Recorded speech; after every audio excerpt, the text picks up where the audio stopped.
Berdasarkan teori relasi kuasa, perbuatan yang ditujukan kepada korban Nopriansah Yosua Huta Barat merupakan suatu perbuatan yang berisiko tinggi, sehingga menjadi janggal jika dilakukan dengan cara sebagaimana fakta yang terungkap di persidangan, seperti membuka dengan paksa pintu kaca sliding yang terkunci sehingga terdengar suara hentakan pintu yang berbunyi keras, dan perbuatan-perbuatan janggal lainnya seperti membanting-banting tubuh saksi Putri Candrawati ke lantai dan ke atas kasur.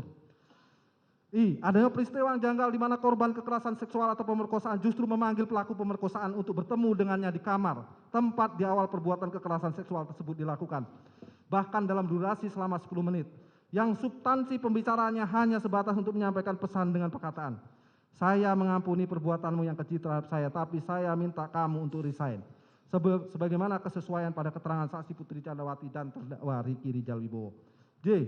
Adanya peristiwa yang janggal di mana korban kekerasan seksual atau pemerkosaan justru dibiarkan pergi melakukan isolasi mandiri di tempat yang sama dengan pelaku kekerasan seksual, yaitu di rumah Duren 3, tanpa memiliki rasa trauma dan ketakutan sebagaimana yang terjadi pada korban pemerkosaan pada umumnya, adalah menunjukkan bahwa peristiwa kekerasan seksual hanyalah sebagai skenario yang dibuat untuk menutupi peristiwa yang sebenarnya.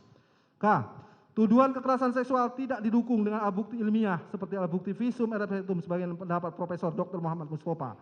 Pada pokoknya menerangkan bahwa untuk membuktikan pemerkosaan harus ada bukti ilmiah, yaitu pemeriksaan forensik seperti jejak DNA. Jika tidak dilakukan maka susah melakukan pembuktian, dan ahli selanjutnya mengatakan hasil psikologi forensik dapat digunakan, namun harus dikuatkan oleh bukti lain. Tidak boleh hanya bertumpu pada satu saja. Bahwa di dalam keterangannya ahli kriminologi Profesor Dr. Mustofa memberikan kesimpulan, 1. Di dalam perkara quo kekerasan seksual atau pemerkosaan bukan sebagai motif atau latar belakang yang mendahului. 2. Adanya kemarahan pelaku terhadap peristiwa yang terjadi di Magelang adalah tidak jelas dikarenakan oleh suatu peristiwa apa. Berdasarkan hasil pemeriksaan poligraf menerangkan bahwa jawaban Putri Candrawati mengatakan ia tidak berselingkuh dengan korban Nopriansah Yosua Huta Barat adalah berbohong dengan hasil pemeriksaan -25. N.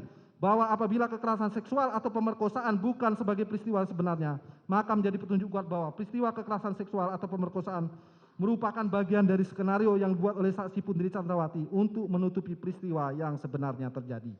7.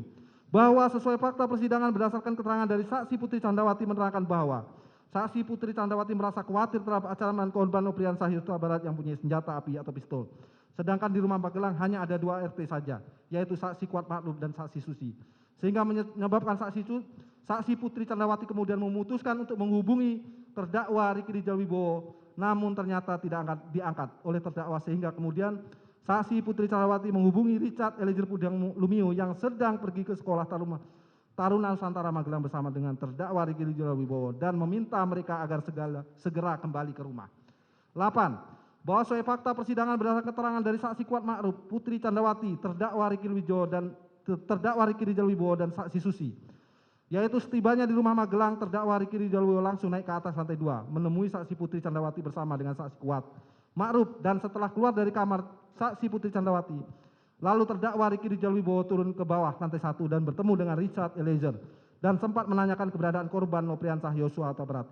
Lantas di dalam kamar ajudan tersebut saksi Richard Eliezer Pudiang Lumiu melihat dan menyaksikan sendiri terdakwa Ricky Rijal Wibowo masuk ke kamar ajudan lantai 1 untuk mencari senjata korban Nopriansah Yosua Huta Barat.